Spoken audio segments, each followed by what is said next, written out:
स्वागत है आपका हमारे चैनल KTV स्टोरी में, जहां आपको सुनने मिलती है दिलचस्प तिलिस्मी जादुई कहानियां। अगर आप चैनल पर नए हैं तो चैनल को सब्सक्राइब करें। कहानी पसंद आए तो वीडियो को लाइक करें। दोस्तों, आपसे निवेदन है कि अगर आपके पास भी ऐसी ही दिलचस्प और मज़ेदार कहानियां हैं तो आप हमें ईमेल के जरिए भेज सकते हैं।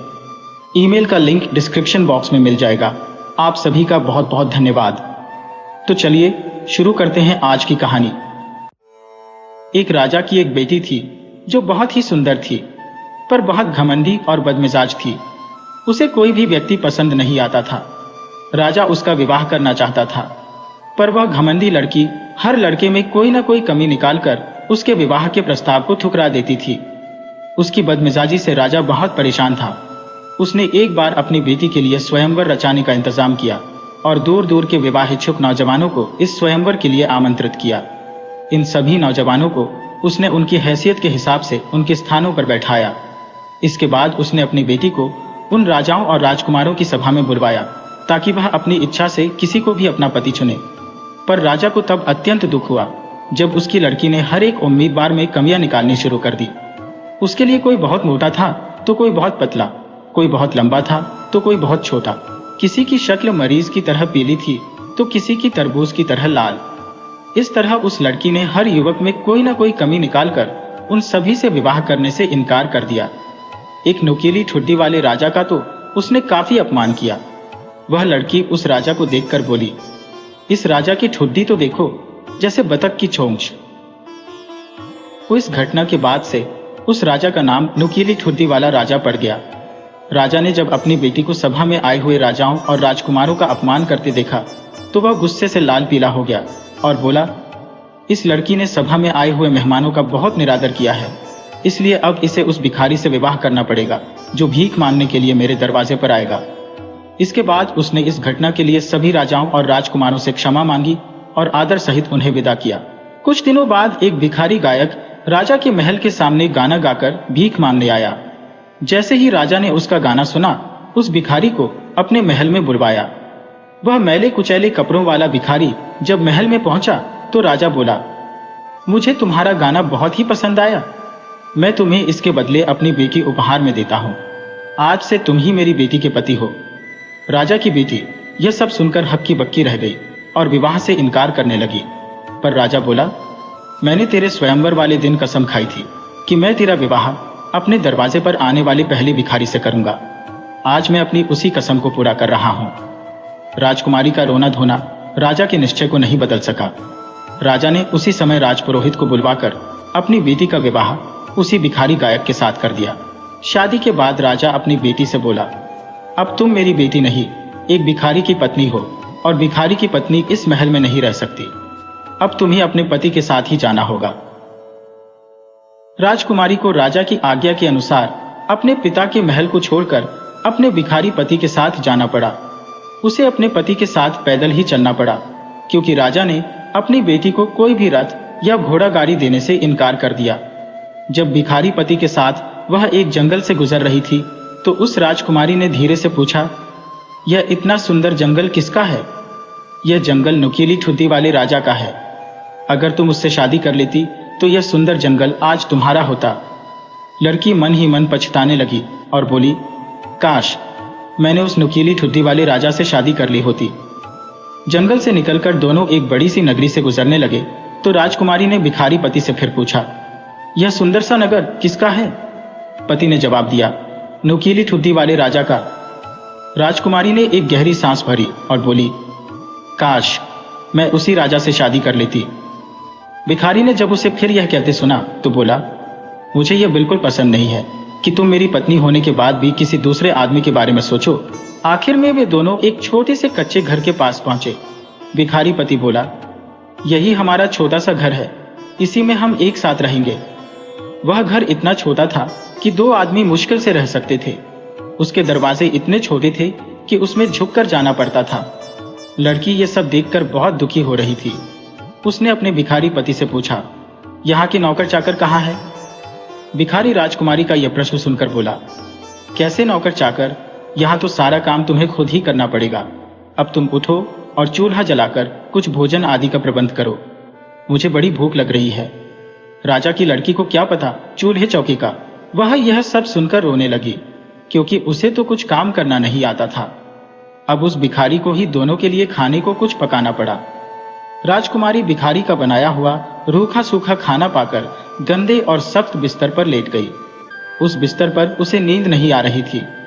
वह रह रहकर अपने आप को कोस रही थी, क्योंकि इस सब के लिए उसका घमंड जिम्मेदार था।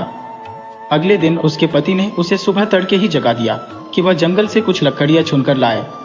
राजकुमारी को लकड़ियां चुनने के लिए जंगल में जाना पड़ा। इसी तरह रोते धोते कुछ दिन बीत गए।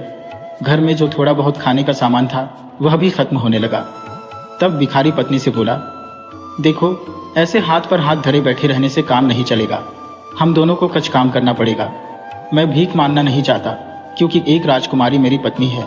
अब हमें कुछ ऐसा करना पड़ेगा जिससे हम दोनों इज्जत की जिंदगी बिता सके। मैं जंगल से कुछ बांस इकट्ठा करके लाऊंगा, तुम उससे टोकरियां तैयार करना। इतना कहकर भिखारी जंगल से बांस इकट्ठे करने चला गया। वापस आकर उसने बांसों को बारीक बारीक छीलकर टोकरी बुननी शुरू की और साथ में राजकुमारी को भी बुननी सिखाई। पर सख्त बांसों से राजकुमारी के कोमल हाथों से खून निकलने लगा। राजकुमारी के जख्मी हाथों को देखकर भिखारी बोला, यह टोकरी बनाना तुम्हारे बस की बात नहीं। तुम रुई से सूत काता करो, मैं तुम्हारे लिए रुई और चरखा ला दूंगा। अगले दिन भिखारी अपनी पत्नी के लिए चरखा और कुछ रुई ले आया। पर जब राजकुमारी ने सूत काटना शुरू किया तो तकले से उसकी अंगुलियों से खून निकलना शुरू हो गया। यह देखकर भिखारी बोला, देखा, तुम किसी भी काम के लायक नहीं हो। तुमसे शादी करके तो मैंने बहुत बड़ी मुसीबत मोल ले ली। अब मुझे कोई और काम ढूंढना पड़ेगा जिसे तुम आसानी से कर सको और तुम्हारे हाथों से खून भी न निकले। मिट्टी के बर्तन बनाने का काम ही तुम्हारे लिए सबसे ठीक रहेगा। मैं मिट्टी के बर्तन बनाऊंगा और तुम उन्हें बाजार में बेचकर आना। राजकुमारी ने सोचा कि अगर वह बाजार में बर्तन बेचने बैठेगी तो राज्य के लोग उसे पहचान जाएंगे और सब लोग उस पर हंसेंगे। उसने यह बात अपने पति से कही, पर उसने उसकी एक न सुनी और अपने बनाए हुए मिट्टी के कुछ बर्तन देकर बेचने के लिए उसे बाजार भेज दिया। भूखे मरने से अच्छा तो बेइज्जती सहन करना था। शुरू के कुछ दिन तो राजकुमारी के सारे बर्तन हाथों हाथ बिक गए और सुंदर बर्तनों के मुंहमांगे दाम उसे मिल गए। पर एक दिन राजकुमारी अपने बर्तन लेकर बाजार के एक कोने में बैठ गई। एक दिन एक शराबी सैनिक उधर से निकला। उसका घोड़ा इस लड़की की दुकान से टकराया और सारा सामान टुकड़े टुकड़े हो गया। राजकुमारी घबरा गई और रोने लगी। वह बोली, अब मेरा क्या होगा, मेरे पति क्या कहेंगे। वह भागी हुई घर गई और पति को सब कुछ बताया। वह बोला, कौन सोच सकता था कि तुम इतनी बेवकूफ निकलोगी कि मिट्टी के बर्तन बाजार के कोने में लेकर बैठोगी, जहां से सब आते जाते हैं। पर अब रो नहीं, मैं समझ गया हूं कि तुम इस काम के लायक नहीं हो। मैं पहले ही राजा के महल में गया था और वहां पता लगाया या कि क्या उनकी रसोई में नौकरानी की जरूरत है। उन्होंने तुम्हें रखने का वचन दिया है, वहां तुम्हें खाने के लिए भी खूब चीजें मिलेंगी। इस तरह राजकुमारी राजा की रसोई में नौकरानी बन गई। वह रसोइये की मदद करती थी, उसे गंदे से गंदा काम करना पड़ता था। आखिर में उसे बचा हुआ गोश्त वगैरह दे दिया जाता था। उससे वह और उसका आदमी अपना काम चलाते थे। अभी उसे आए हुए बहुत दिन नहीं हुए थे, तभी उसने सुना कि राजा का सबसे बड़ा बेटा उसी तरफ से शादी करने के लिए जाने वाला था। वह भी खिड़की से बाहर झांकने लगी। सब तैयारी थी, सभा की पूरी चमक दमक धूमधाम वहां दिख रही थी। वह दुखी होकर अपनी बदकिस्मती के बारे में सोच रही थी। उसे अपने अहंकार की याद करके बेहद दुख हो रहा था, जिसकी वजह से उसे इतना गिरना पड़ा। नौकरों ने उसे बढ़िया गोश्त दिया। इसने उसे अपनी टोकरी में रख लिया ताकि घर ले जा सके।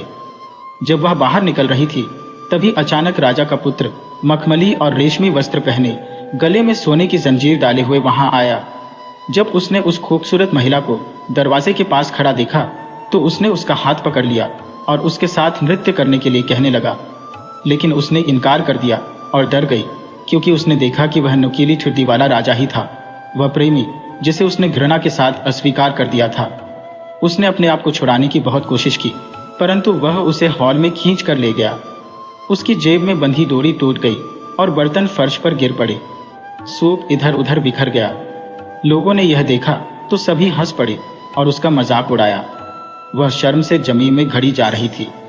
वह दरवाजे से बाहर कूद गई और भागना चाहती थी, लेकिन एक आदमी ने उसे सीढ़ियों पर पकड़ लिया और वापस ले आया।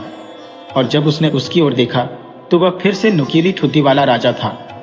उसने दया से उससे कहा, डरो मत, मैं और उस दयनीय झोपड़ी में तुम्हारे साथ रहने वाला भिखारी गायक एक ही है। तुम्हारे प्यार के लिए मैंने यह सब कुछ किया, और मैं ही वह शराबी सैनिक था जिसने तुम्हारे बर्तन तोड़े थे। यह सब तुम्हारी घमंडी आत्मा को नम्र करने के लिए किया गया है, और जिस घमंड से तुमने मेरा उपहास किया है उसके लिए तुम्हें दंड देने के लिए यह सब किया है। तब वह फूट फूट कर रोने लगी और कहने लगी, मैं गलत थी और आपकी पत्नी होने के योग्य नहीं हूं। लेकिन उसने कहा, धैर्य रखो, बुरे दिन बीत चुके हैं, अब हम अपनी शादी का जश्न मनाएंगे। तब नौकरानियां आईं और उसे सबसे शानदार कपड़े पहनाए, और उसके पिता और उसका पूरा दरबार आया और नुकीली ठुड्डी वाले राजा के साथ उसके विवाह में उसकी खुशी की कामना की, और उनकी सच्ची खुशी अभी शुरू हुई। काश आप और मैं भी वहां होते।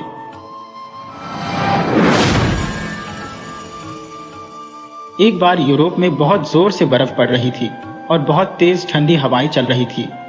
ऐसे मौसम में एक बूढ़ा आदमी एक गांव में आया। उसके शरीर पर पूरे कपड़े भी नहीं थे और वह ठंड से थर थर कांप रहा था।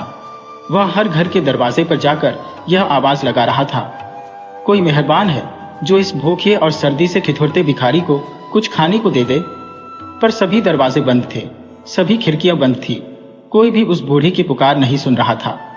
चलते चलते अंत में वह एक बहुत बड़े घर के सामने रुक गया और उस घर का दरवाजा खटखटाकर आवाज लगाई, मेरे ऊपर दया करो, मैं ठंड से सिकुड़ रहा हूं और बहुत भूखा हूं। दरवाजा खुला और उसमें से एक स्त्री ने झांका। वह स्त्री खूब गर्म कपड़े पहने हुए थी। उसका रंग गुलाबी था तथा वह किसी बड़े घर की दिखाई देती थी, पर उसकी शक्ल से लगता था कि वह अच्छे स्वभाव की नहीं थी। वह उस बूढ़े को झिड़कती हुई सी बोली, तुम्हें क्या चाहिए? मुझे बहुत काम है। बूढ़ी ने कहा, मेरे ऊपर दया करो, मैं बहुत भूखा हूं। मुझे रोटी की खुशबू आई तो मैं इधर चला आया। स्त्री ने फिर बुरा सा मुंह बनाते हुए कहा, तो क्या वह रोटी मैं तुम्हारे लिए बना रही हूं? वे रोटियां तो केवल मेरे अपने घर के लिए ही काफी है, इसलिए मैं वे तुम्हें नहीं दे सकती। और वह दरवाजा बंद करके वहां से अंदर चली गई। बूढ़ा कुछ पल तो वहां खड़ा रहा और फिर वह वहां से यह कहता हुआ चला गया, मैं इस घर को याद रखूंगा। फिर वह यह कहता रास्ते पर चलने लगा, कोई दयालु मेरे ऊपर दया करे, इस भूखे को खाना दे, मैं सर्दी से ठिठुर रहा हूं। पर ठंड बहुत थी, इसलिए सभी घरों के दरवाजे बंद थे, सभी खिड़कियां बंद थी। आखिर उसने एक झोंपड़ी का दरवाजा खटखटाया। दरवाजा खुला और उसमें से एक स्त्री ने बाहर देखा। उसने फटे कपड़े पहने हुए थे और उसके पैर भी नंगे थे, लेकिन वह स्त्री बहुत दयालु लग रही थी। जैसे ही उसने एक बूढ़ी आदमी को ठंड से सिकुड़ते हुए देखा तो बोली, अरे तुम इस समय बाहर कैसे? आओ आओ, अंदर घर में आ जाओ और रसोई में बैठकर थोड़े गर्म हो लो, बाहर तो बहुत ठंडा है। उसने उस अजनबी का हाथ पकड़ा और सहारा देकर उसे रसोई घर में ले गई। वही उसके 3 बच्चे रात का खाना खाने के लिए मेज पर बैठे हुए थे। उसने बच्चों से कहा, बच्चों, अजनबी को बैठने के लिए एक कुर्सी दो। उसके तीनों बच्चे तुरंत उठे और एक कुर्सी लाकर आग के पास रख दी। वह बूढ़ा आदमी उस कुर्सी पर बैठ गया और अपने हाथ पांव गर्म करने लगा।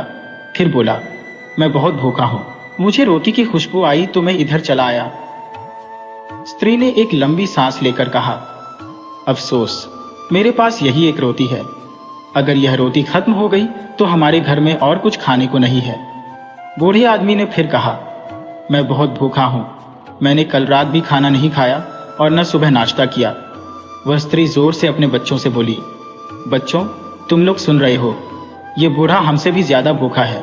हम लोगों ने कम से कम एक रोटी का एक टुकड़ा सुबह नाश्ते में तो खाया था, परंतु इस बेचारे ने तो कल रात से कुछ भी नहीं खाया। क्या मैं इसको यह रोटी दे दूं? माँ की यह बात सुनकर बच्चों की आंखों में आंसू आ गए, क्योंकि उन्होंने नाश्ते के बाद से कुछ नहीं खाया था, और इस रोटी को इस अजनबी को देने बाद तो फिर उनके पास खाने के लिए कुछ भी नहीं बचेगा। परंतु तीनों बच्चों ने एक साथ कहा, माँ, यह रोटी तो इनको मिलनी ही चाहिए, क्योंकि ये हमसे ज्यादा भूखे हैं। माँ ने वह रोटी एक तश्तरी में रखी और अजनबी के सामने रख दी। अजनबी बहुत भूखा था, सो उसने वह रोटी तुरंत ही खा ली। फिर उसने अपना फटा कोट अपने शरीर के चारों ओर कसकर लपेटा और बोला, मैं इस घर को याद रखूंगा। आपने मेरी इस बुरे समय में बहुत सहायता की है, मैं किस प्रकार आपकी सहायता करूं? उस स्त्री ने जवाब दिया, मेरे लिए आप भगवान से प्रार्थना करें कि मुझे कल कहीं काम मिल जाए क्योंकि जब तक मुझे कहीं काम नहीं मिलेगा मेरे बच्चों को रोटी नहीं मिलेगी। उस बूढ़े ने कहा, मैं अभी आपके लिए प्रार्थना करता हूँ कि आप कल सुबह जो भी काम शुरू करेंगी वह सारे दिन चलता रहेगा। इतना कहकर वह बूढ़ा उठा और दरवाजा खोलकर बाहर चला गया। अगली सुबह तीनों बच्चे जल्दी उठ गए और खाने के लिए कुछ मांगने लगे। उस स्त्री ने एक आह भरी और बोली, मेरे प्यारे बच्चों, तुम्हें मालूम है कि घर में जो कुछ भी था वह सब कल रात मैंने उस अजनबी को दे दिया था। अब तो घर में कुछ भी नहीं है, पर हाँ, मेरी टोकरी में एक लाल रंग का कपड़ा पड़ा है। तुम वह ले आओ, उसे बेचकर मैं कुछ खाना खरीद कर लाती हूँ।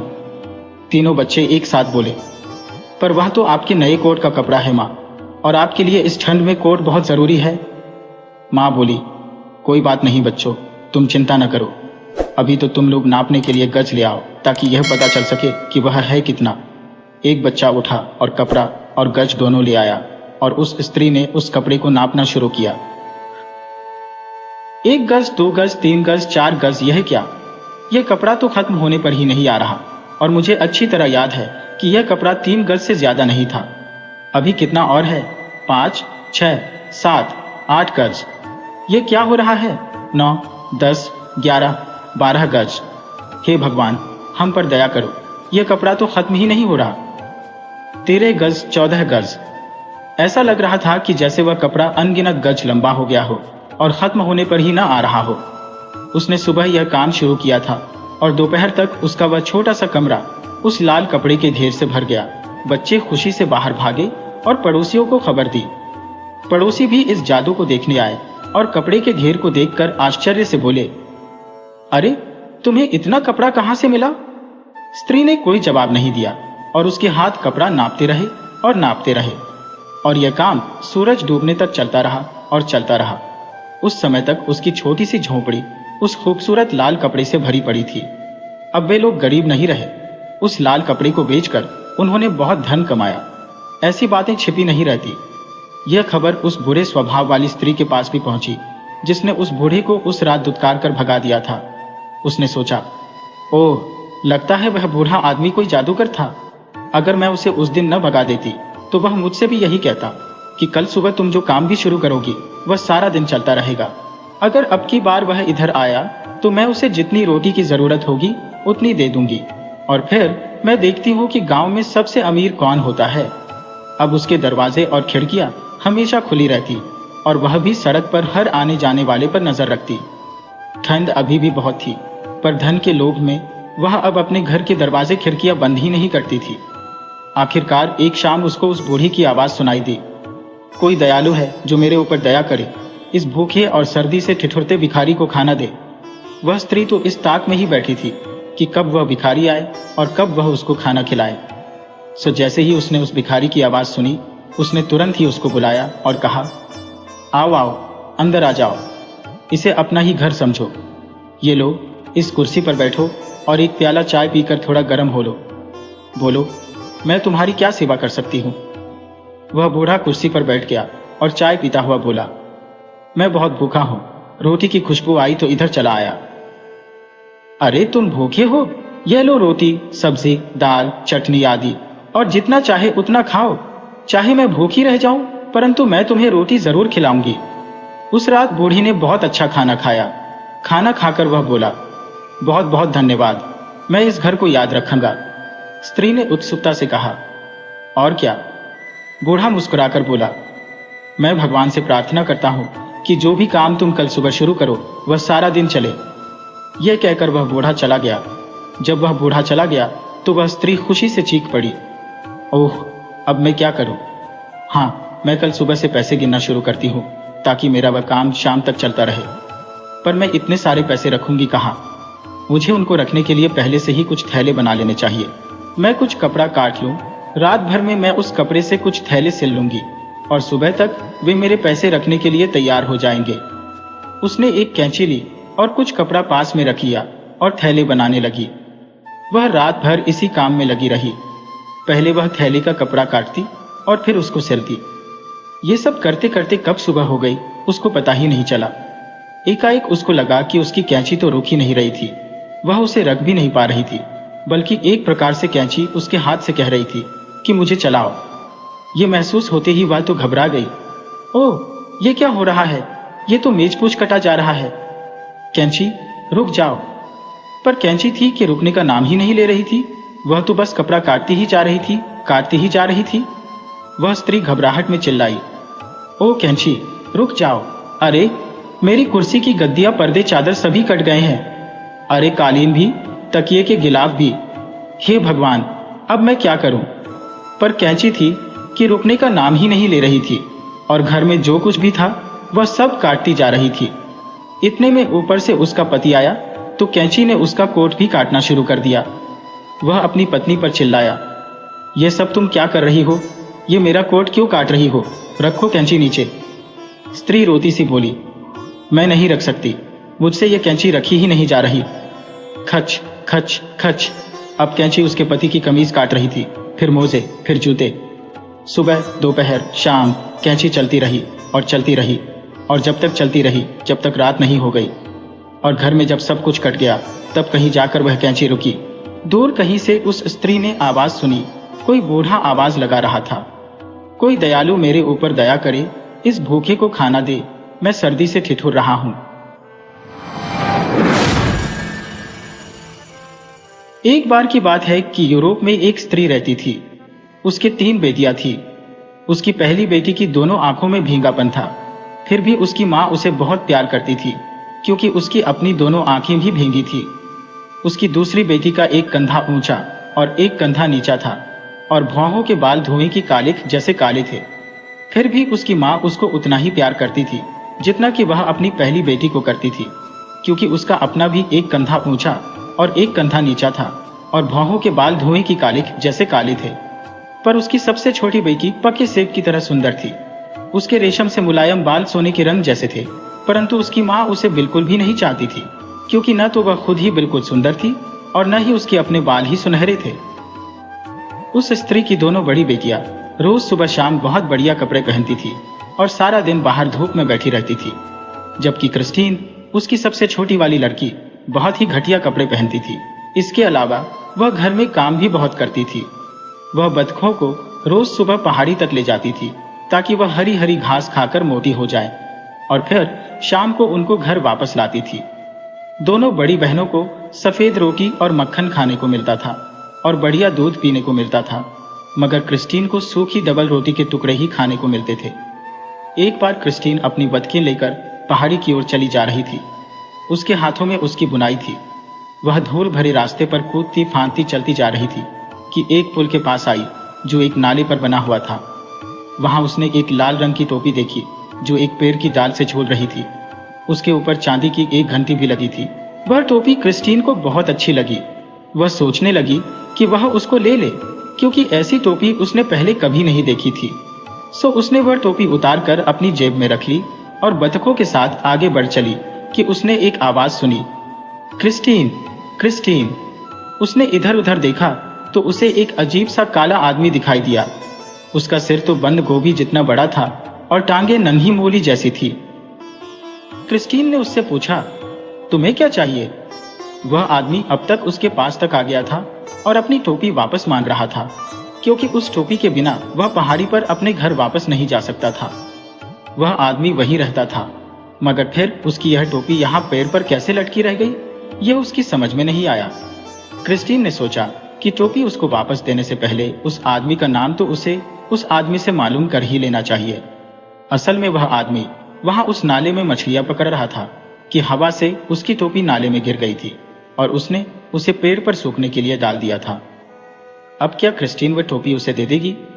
उस आदमी ने उसे सब कुछ सच सच बता दिया कि कैसे उसकी टोपी वहां पेड़ पर पहुंची। क्रिस्टीन सोचने लगी कि वह क्या करे, टोपी दे या ना दे। वह बहुत सुंदर टोपी थी। अगर वह उसको टोपी दे देती है तो वह उसे टोपी के बदले में क्या देगा? वह आदमी उसको उस टोपी के 5 रुपये देने को तैयार था, पर 5 रुपये तो इतनी सुंदर टोपी के लिए बहुत कम थे। और फिर उसमें चांदी की घंटी भी तो लगी थी। पर लो, वह आदमी तो उस टोपी के 100 रुपये भी देने को तैयार हो गया। नहीं नहीं, उसको पैसों की क्या परवाह, पर इतनी सुंदर टोपी आएगी कहां से?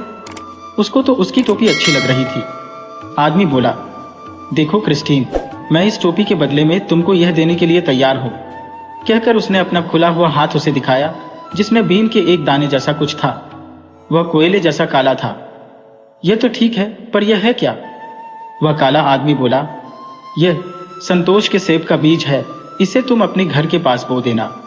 इसमें से एक पेड़ निकलेगा और उस पेड़ में लगेगा केवल एक सेब। जो भी उस सेब को देखेगा वही उसको देखकर उसको खाने के लिए ललचाएगा, पर उस सेब को तुम्हारे सिवा कोई और नहीं तोड़ पाएगा। जब तुम्हें भूख प्यास लगेगी तब यह मांस और पानी बन जाएगा, और जब तुम्हें ठंड लगेगी तो यह गर्म कपड़े बन जाएगा। दूसरी अजीब बात इसके बारे में यह है कि जैसे ही तुम यह सेब तोड़ोगी, उसी समय उस सेब की जगह दूसरा सेब उग आएगा, और इस तरह उस पेड़ पर हमेशा एक सेब रहेगा। क्या अब तुम मेरी टोपी दे दोगी? क्रिस्टीन उस जादू वाले बीज को देखकर बहुत खुश हुई। उसने उस आदमी को उसकी टोपी वापस कर दी और उससे सेब का बीज ले लिया। उस आदमी ने अपनी टोपी अपने सिर पर रखी और गायब हो गया, ऐसे जैसे फूंक से मोमबत्ती बुझ जाए। क्रिस्टीन उस बीज को लेकर घर पहुंची और अपने कमरे की खिड़की के सामने उसको बो दिया। सुबह उठी तो उसने खिड़की से झांका तो वहां तो सेब का एक बड़ा पेड़ खड़ा था और उस पर एक सेब लटक रहा था। सेब का रंग बिल्कुल सुनहरा था। वह बाहर गई और आसानी से उसे तोड़ लिया। जैसे ही उसने उसे वहां से तोड़ा, तुरंत ही उसकी जगह एक और सेब वहां पर आ गया। भूखे होने की वजह से वह सेब उसने तुरंत ही खा लिया।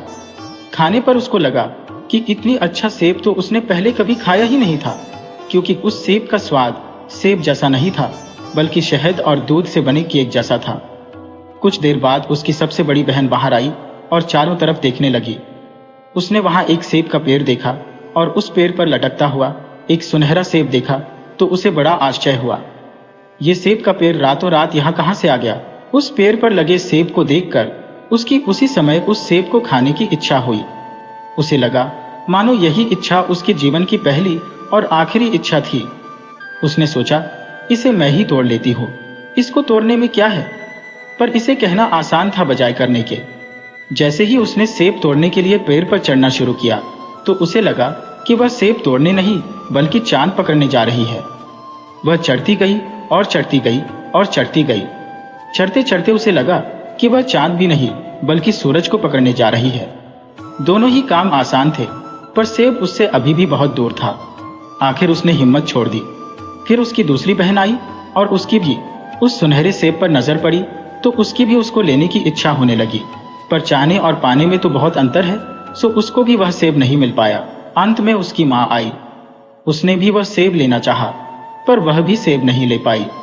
तीनों ही उस पेड़ के नीचे खड़ी उस सेब की इच्छा कर रही थी, पर तोड़ उसे कोई भी नहीं पा रहा था। मगर क्रिस्टीन जब भी चाहती वह सेब तोड़ लेती।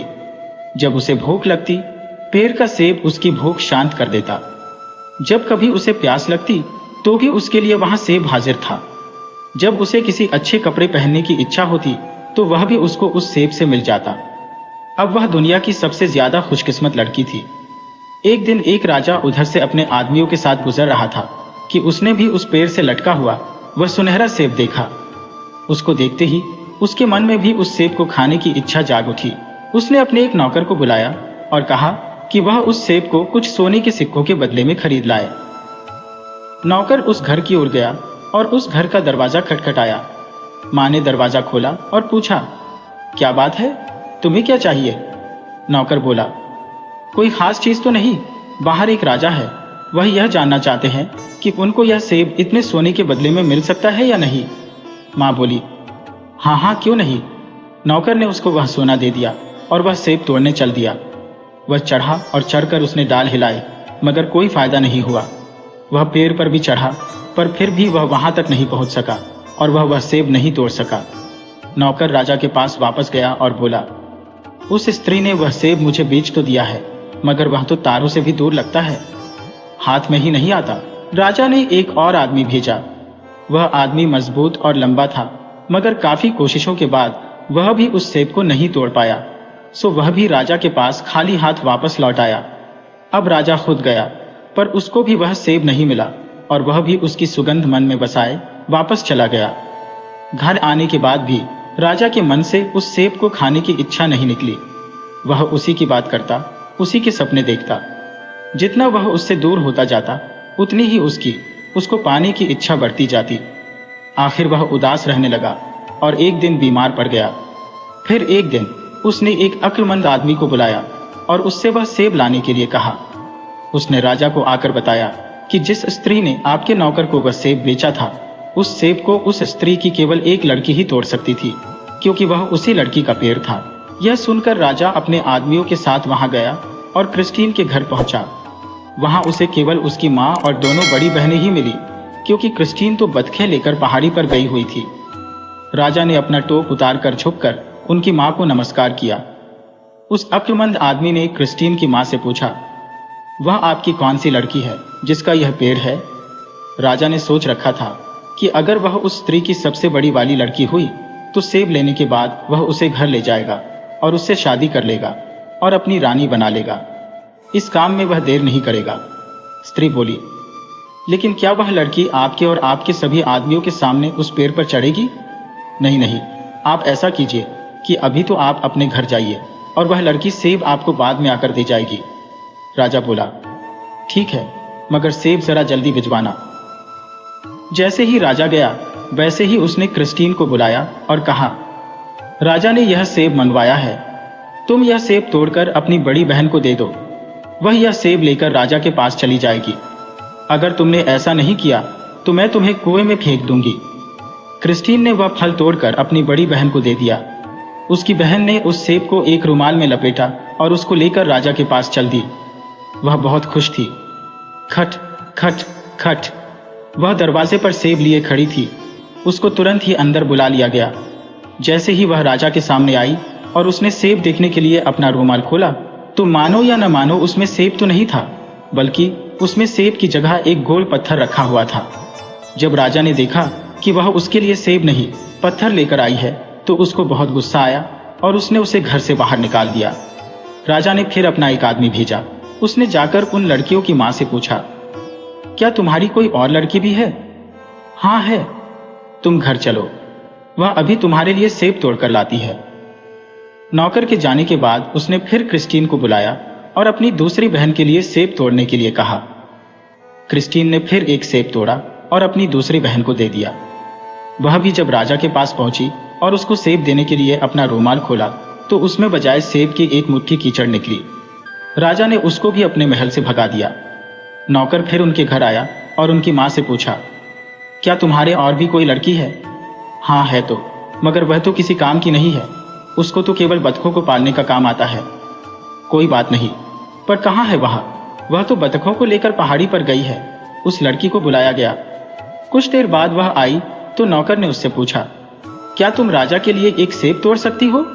वह गई और जंगली बेर की तरह वह सेब तोड़कर ले आई। नौकर ने अपना टोप उतारकर उसे झुककर नमस्कार किया, क्योंकि यही वह लड़की थी जिसको वे ढूंढ रहे थे। उस नौकर ने उस लड़की को राजा के महल को चलने के लिए कहा। क्रिस्टीन ने वह सेब जेब में रख लिया और राजा के नौकर के साथ चल दी, और वह नौकर उसको लेकर राजा के महल की तरफ चल दिया। राजा के घर में उस फटे हाल लड़की को देखकर सभी अपनी अपनी हथेलियां मुंह पर रखकर हंसने लगे। राजा ने पूछा, क्या तुम सेब लाई हो? जी हाँ। क्रिस्टीन ने अपनी जेब से सेब से निकाला और राजा की ओर बढ़ा दिया। राजा ने उसको थोड़ा सा खाया और उसको लगा कि उसने ऐसा सेब पहले कभी नहीं खाया था। इसके अलावा उसने क्रिस्टीन जैसी सुंदर लड़की भी पहले कभी नहीं देखी थी।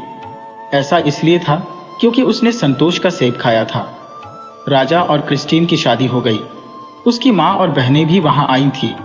उन्होंने सोचा कि उनके पास तो उस सेब का पेड़ है, पर उनका यह सोचना गलत था, क्योंकि अगले दिन तो वह पेड़ क्रिस्टीन के महल की खिड़की के सामने खड़ा था। बहुत पुरानी बात है कि यूरोप का एक राजकुमार किसी ऐसी लड़की से शादी करना चाहता था जिसकी सेब जैसे लाल लाल गाल हो, सेब के बीज जैसी कथई आंखें हो और सेब के रस जैसा मीठा स्वभाव हो। लेकिन ऐसी लड़की उसको अपने राज्य में कोई मिली ही नहीं, इसलिए वह ऐसे ही एक लड़की की खोज में दूसरे देश को चल दिया। वह घोड़े पर सवार था। 3 दिन और 3 रात की लगातार सवारी के बाद वह एक ऐसी जगह पहुंचा जहां छोटी छोटी झाड़ियों की एक कतार लगी थी। उस कतार में एक झाड़ी के नीचे एक बालों वाली टांग बाहर निकली हुई थी। वह वहां रुक गया। तभी उसने एक आवाज सुनी, उफ मेरी बदकिस्मती, मैं यहां चिपक गया हूं। राजकुमार ने पूछा, तुम कौन हो वही आवाज। फिर बोली, मेरी टांग खींचो, तभी तुमको पता चलेगा कि मैं हूं। अच्छा, कहकर राजकुमार ने जोर लगाकर उसकी वह टांग खींची तो एक छोटा आदमी जिसका शरीर गोल था और वह लाल और हरे रंग के कपड़े पहने था, बाहर निकल आया। उसने राजकुमार को अपने को बाहर निकालने के लिए धन्यवाद दिया। राजकुमार ने पूछा, मुझे तुम्हारी सहायता करके बड़ी खुशी हुई, पर तुम इन झाड़ियों में क्यों पड़े थे, यह तो बताओ। वह आदमी बोला, एक राक्षस ने मेरी बेटी को चुरा लिया है। जैसे ही उसने मेरी बेटी को यहाँ आकर पकड़ा तो मैं यहाँ आकर छिप गया। राजकुमार ने पूछा, तो क्या वह तुम्हारी बेटी को यहाँ से उठाकर ले गया है? हाँ, उसने उसको अपनी एक उंगली और अंगूठी के बीच में दबाया और ले उड़ा। मैं तो बिल्कुल गूंगा सा हो गया और खांस भी न सका। ये तो बड़ा बुरा हुआ। वह उसे किस तरफ ले गया है?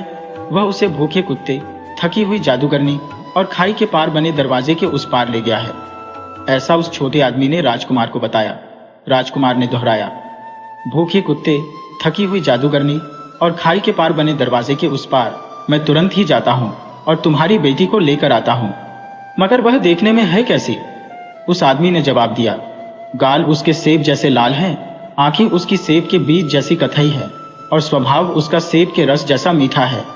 अगर तुम। यह सुनते ही राजकुमार को इंतजार कहाँ, इसी लड़की की तो तलाश थी उसको। सो वह तो यह जा और वह जा। वह तुरंत ही अपने घोड़े पर सवार हो गया और दौड़ चला। वह हवा की गति से भागा जा रहा था कि एक कुत्ते का घर आया। कुत्ता अपने घर से निकलकर भौंकने लगा। राजकुमार, राजकुमार, तुम कहाँ जा रहे हो? राजकुमार बोला, मैं राक्षस के किले को जा रहा हूँ, जहाँ सेब जैसे सुर्ख गाल वाली, सेब के बीज जैसी कथई रंग की आंख वाली और सेब के रस जैसे मीठे स्वभाव वाली लड़की कैद है। कुत्ता बोला, मैं बहुत भूखा हूं, पहले मुझे हड्डी दो, तभी मैं तुमको जाने दूंगा। राजकुमार बोला, तुम भूखे हो तो मेरे पास हड्डी तो नहीं है, पर मेरा खाना तुम ले सकते हो। ये लो कुछ रोटियां और इन्हें खाकर अपनी भूख मिटाओ। कहकर राजकुमार ने उसे अपनी सारी रोटियां दे दी। कुत्ते ने खुशी से वह रोटियां खाईं और राजकुमार से बोला, जाओ राजकुमार, भगवान करे कि तुम उस लड़की को छुड़ाने में कामयाब हो। मगर याद रखना, अगर तुम्हें वह लड़की कहीं दिखाई न दे तो वहां एक सेब रखा होगा, वह सेब उठा लेना। राजकुमार फिर अपने घोड़े पर चढ़ा और कुत्ते के ऊपर से छलांग लगा दी। हवा की गति से अपने घोड़े को दौड़ाता हुआ वह जादूगरनी के घर के पास आया। जादूगरनी ने पूछा, राजकुमार, तुम कहाँ जा रहे हो? राजकुमार ने जवाब दिया, मैं राक्षस के किले को जा रहा हूँ, जहाँ सेब जैसे सुखगाल वाली, सेब के बीज जैसी कत्थई रंग की आंख वाली और सेब के रस जैसे मीठे स्वभाव वाली लड़की कैद है। जादूगरनी ने कहा, मुझे सोने के लिए एक कंबल चाहिए। जब तुम मुझे एक कंबल दोगे तभी मैं तुम्हें जाने दूंगी। राजकुमार बोला, तुम थकी हुई हो? मेरे पास कंबल तो नहीं है, पर मेरे पास ये मखमली कोट है, ये तुम ले सकती हो, ये लो। ये कहकर राजकुमार ने उसे अपना लंबा मखमली कोट उसे दे दिया। जादूगरनी ने वह लंबा कोट अपने शरीर के चारों तरफ लपेट लिया और बोली, अब तुम जा सकते हो राजकुमार। भगवान करे कि तुम उस लड़की को छुड़ाने में कामयाब हो, पर हाँ, याद रखना, अगर तुम्हें वह लड़की न मिले तो वहां एक सेब रखा होगा, उसको जरूर उठा लेना। राजकुमार जादूगरनी के मकान के ऊपर से छलांग लगाता हवा की सी तेजी के साथ फिर उस लड़की की खोज में चल दिया और अब आया वह खाई के पार एक बड़े दरवाजे के पास। छी छी, राजकुमार, तुम कहाँ जा रहे हो? दरवाजे ने पूछा। मैं राक्षस के किले को जा रहा हूँ, जहाँ सेब जैसे सुखगाल वाली, सेब के बीज जैसी कत्थई रंग की आंख वाली और सेब के रस जैसे मीठे स्वभाव वाली लड़की कैद है। राजकुमार ने कहा, छी छी, पहले मेरे जोड़ों में तेल लगाओ, तभी मैं तुम्हें यहां से जाने दूंगा। दरवाजे ने कहा। राजकुमार बोला, ओह, तुम्हारे जोड़ों में तो बहुत जंग लगी है। मेरे पास कोई तेल तो नहीं है, हाँ, थोड़ा साबुन है, वही ले लो। कहकर उसने दरवाजे के जोड़ों में थोड़ा सा साबुन लगा दिया। दरवाजा खुश होकर बोला, जाओ राजकुमार, जाओ, भगवान करे कि तुम उस लड़की को छुड़ाने में कामयाब हो, पर एक बात याद रखना, अगर तुम्हें वहां वह लड़की दिखाई न दे तो वहां एक सेब रखा होगा, उसको जरूर उठा लेना। राजकुमार ने दरवाजे के ऊपर से छलांग लगाई और फिर घोड़ा नचाता चला गया। आखिर वह राक्षस के किले पर पहुंचा। वह सीधा घोड़े को सीढ़ियां चढ़ाता सामने वाले दरवाजे पर पहुंचा। वह किले के पीछे पहुंचा, पर उसे न तो वहां कोई राक्षस दिखाई दिया और न ही वह लड़की। वह आगे वाले कमरे में गया, पर वहां भी उसको कोई दिखाई नहीं दिया। वह रसोई में गया, वहां भी उसे न राक्षस दिखाई दिया न वह लड़की। अब वह उस राक्षस के सोने के कमरे में पहुंचा। वहां उसने खर्राटों की आवाज सुनी। उसने अंदर झांक कर देखा तो राक्षस गहरी नींद सो रहा था और पास ही एक तश्तरी में एक सेब रखा हुआ था। तभी राजकुमार को याद आया कि सभी ने उससे क्या कहा था। हाँ, अगर तुम्हें वह लड़की वहां दिखाई न दे तो वहां एक सेब रखा होगा, उसको जरूर उठा लेना।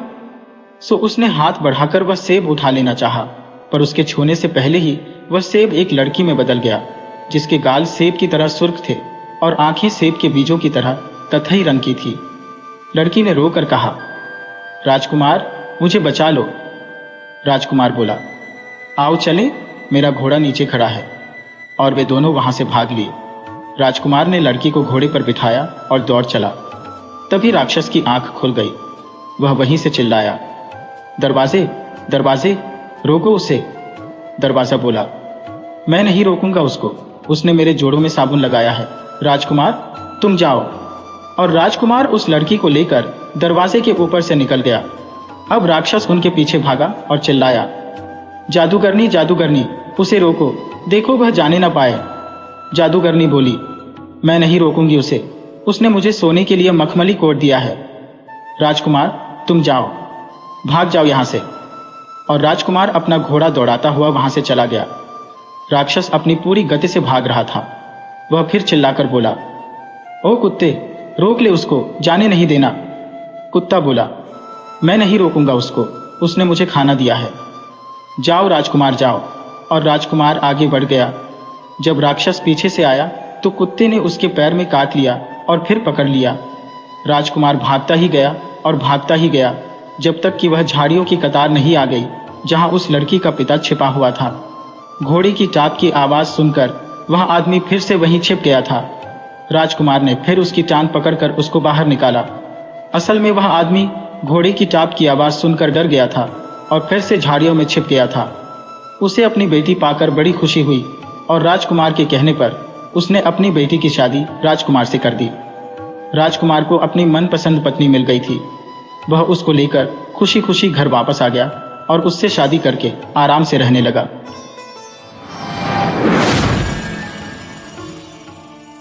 एक समय की बात है कि एक रफू करने वाली सुई थी। वह बहुत चिकनी और बहुत बारीक थी, इसलिए वह अपने आप को सबसे बढ़िया किस्म की सुई मानती थी।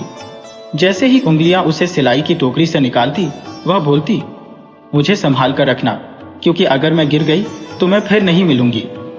मैं इतनी बारीक हूं कि दिखाई भी नहीं दूंगी। उंगलियां कहती, अच्छा तुम ऐसा सोचती हो? अच्छा, मुझे रास्ता तो दो, मेरे पीछे मेरी पोशाक भी आ रही है। सुई ने घमंड से कहा और बड़ी शान से अपने पीछे लंबे धागे को खींचती हुई आगे चल दी। उंगलियों ने उस सुई को रसोइये के स्लीपर की ओर बढ़ाया, क्योंकि वे टूट गए थे। सुई ने मुंह बनाते हुए कहा, मुझ जैसी कोमल सुई से इतना भारी काम, इस चमड़े तो मैं कभी भी नहीं घुस सकती, मैं तो टूट जाऊंगी। और जैसे ही उंगलियों ने उसको उस स्लीपर में घुसाया तो वह तो सचमुच ही टूट गई। सुई चिल्लाई, मैंने कहा था ना कि मैं बहुत कोमल हूं, मैं टूट जाऊंगी। उंगलियों ने सोचा अब तो यह खत्म हो गई, लेकिन रसोइये ने उसके टूटे सिरे पर छोटा सा लाख का टुकड़ा चिपका दिया और उसे अपनी पोशाक में सामने की ओर घुसा लिया। सुई फिर शान से बोली, आहा, अब तो मैं बन गई। मैं जानती हूं कि मैं हमेशा बड़े कामों के लिए इस्तेमाल की जाती हूं। वह रसोइये के सीने पर आराम से बैठी थी। उसने अपनी पड़ोसन पिन से पूछा, क्या तुम सोने की बनी हो? बड़ी सुंदर लग रही हो। और क्या तुम्हारा सिर भी अपना है?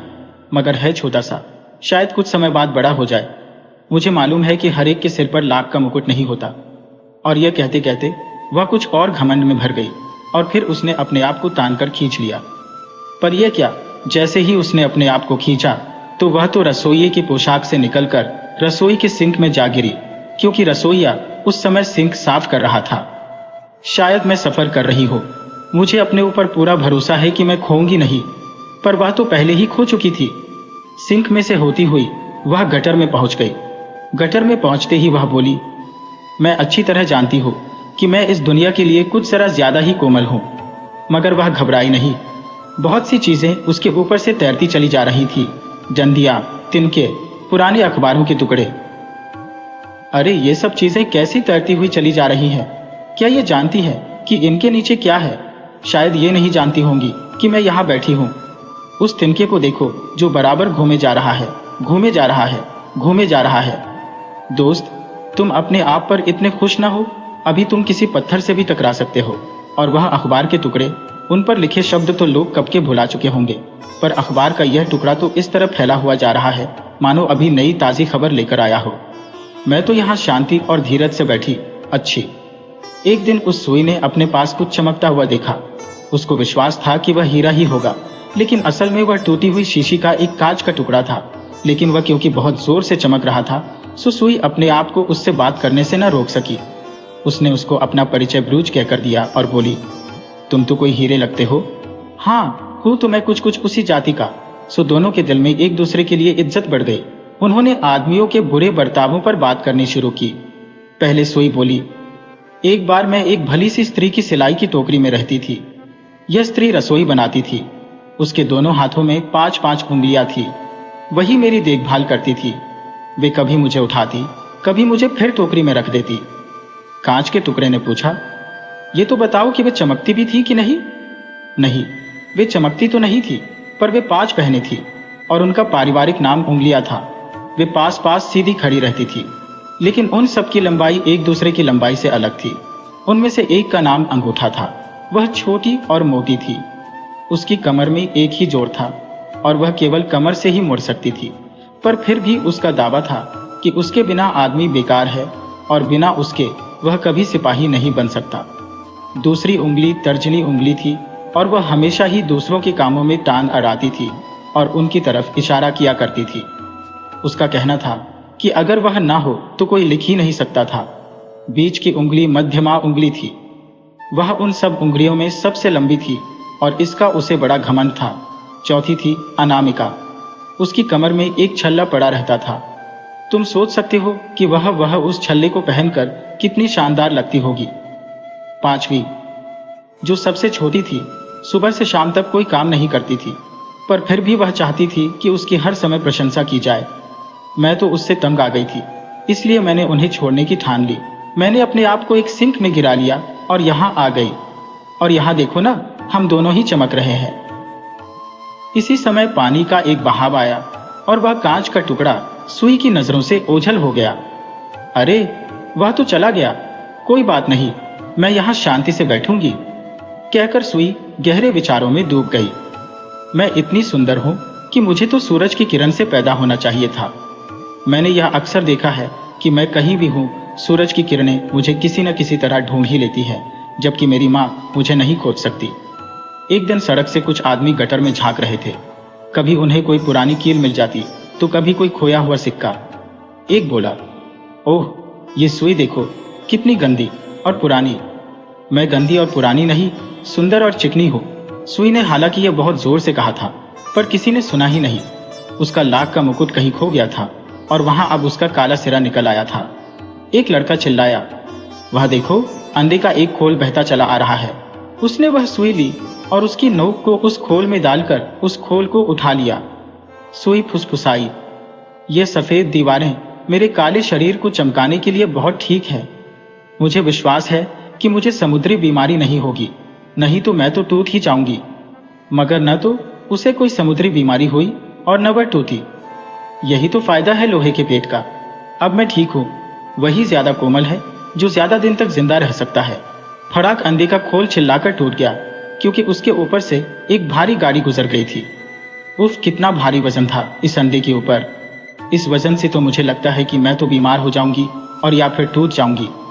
लेकिन उतने भारी वजन से भी वह सुई न तो टूटी और न ही वह बीमार पड़ी। वह वही लेती रही।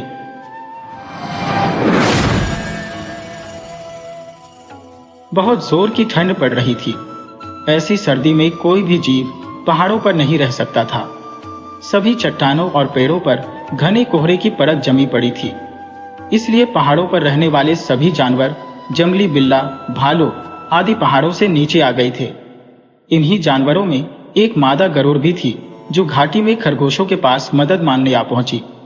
उसने खरगोशों के घर के पास खड़े होकर पूछा, प्यारे खरगोश भाइयों, बाहर बहुत सर्दी है, क्या मैं अंदर आ सकती हूँ? सबसे बूढ़े खरगोश ने अपना सिर बाहर निकाला तो सामने एक अजनबी को खड़ा देखा। उसने गरुड़ को पहले कभी नहीं देखा था। वह बोला, ओ अजनबी, हम तुमको इस ठंड से छुटकारा तो दिला सकते हैं अगर तुम यह वायदा करो कि तुम हमें कभी कोई नुकसान नहीं पहुंचाओगे। मादा गरुड़ ने कसम खाई कि वह हमेशा उनके प्रति वफादार रहेगी और उनको कभी कोई नुकसान नहीं पहुंचाएगी। सो खरगोश ने उसको अंदर बुला लिया और उस गरुड़ ने सारी सर्दियां आराम से खरगोश के घर में गुजारी।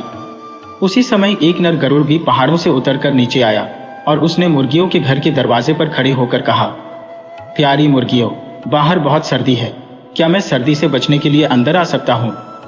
सबसे बड़े मुर्गे ने अपना सिर बाहर निकाला और एक अजनबी को खड़ा देखा, और क्योंकि उसने भी गरुड़ को पहले कभी नहीं देखा था, बोला, ओ अजनबी, हम तुमको इस ठंड से छुटकारा तो दिला सकते हैं अगर तुम यह वायदा करो कि तुम हमें कभी कोई नुकसान नहीं पहुंचाओगे।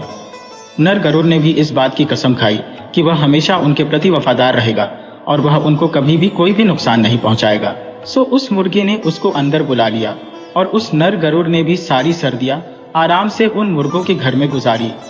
कुछ समय बाद सर्दियां खत्म हो गई और वसंत आ गया और सूरज फिर सोने की तरह चमकने लगा तो नर गरुड़ उड़ गया।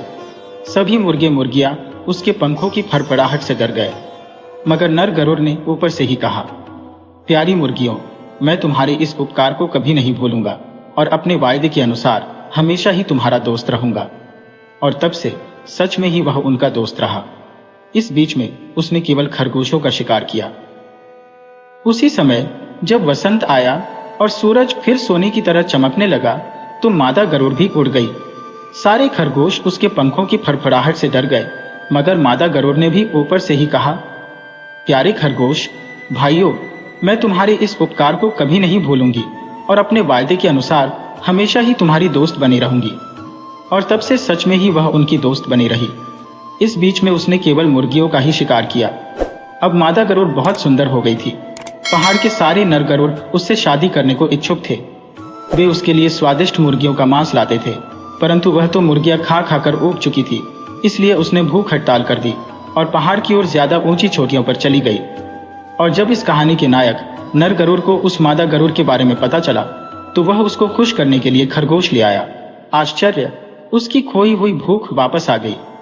उसने तुरंत ही उससे खरगोश ले लिया और दोनों ने मिलकर अपना घर बसाया और करीब करीब 1 सप्ताह तक वह नर गरुड़ अपनी पत्नी को स्वादिष्ट खरगोश खिलाता रहा। हफ्ते भर तक मादा गरुड़ ने देखा कि उसका पति बेमन से खाना खाता था, तो एक दिन उसने अपने पति से पूछा, प्रिय, क्या बात है, क्या तुम्हें ठंड लग रही है? ऐसा करते हैं कि आज खाना लाने में जाती हो और तुम घर में आराम करो। ऐसा कहकर मादा गरुड़ तुरंत ही घाटी से एक मुर्गी मार कर ले आई, जिसे उसने और उसके पति दोनों ने बड़ी प्रेम से खाया, क्योंकि वह खुद भी कई दिनों से खरगोश खा खाकर ऊब चुकी थी। अब क्या था, घर में कभी खरगोश आता तो कभी मुर्गी। दोनों ने इस तरह का खाना पहले कभी नहीं खाया था। वे लोग खाने का पूरा आनंद ले रहे थे। इस तरह न तो मुर्गियां ही शिकायत कर सकी कि नर गरुड़ ने अपना वायदा नहीं निभाया और न खरगोश ही कुछ कह सके कि मादा गरुड़ ने अपना वायदा नहीं निभाया। दोनों गरुड़ों ने अपने अपने वायदे को निभाया।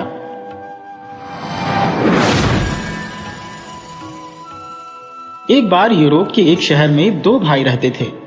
एक बार उन्होंने गांव-गांव और शहर-शहर जाकर खुशी ढूंढने का विचार किया और वे खुशी ढूंढने चल दिए।